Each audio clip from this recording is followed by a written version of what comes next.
So if we have a look at some of the outward symptoms that we see as a result of inefficient processing, inattentiveness in class is very common. As I said, if I'm not getting accurate registration of information, I'm not going to be engaged in that classroom. I'm going to switch off because I don't know what's going on here.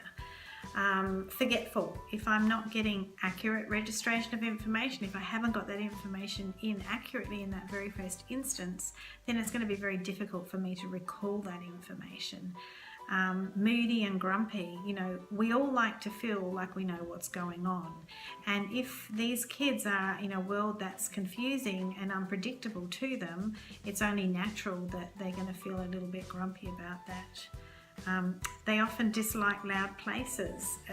That auditory hypersensitivity is a very real concern for them, and it actually causes pain and causes their central nervous system to get in a very high state of anxiety.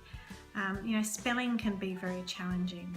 If I can't hear those just noticeable differences in words, it's very hard for me to spell them phonetically if my brain's not processing those sounds quickly enough. Very poor social skills.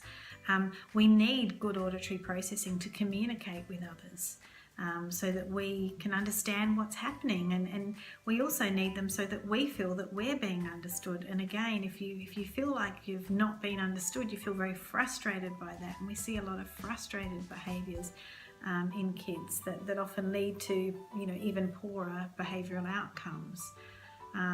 Children are much happier to play alone. It's easier.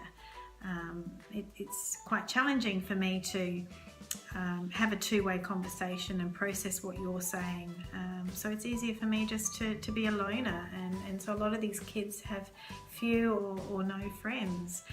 The other thing is they can be very bossy, because if they make the rules, they know what the rules are. So you can see that there is a lot of behavioural, social challenges that poor auditory processing can bring to the table. The good news is that we've become very good at remediating that, and it's not something that individual should just learn to live with, and nor should we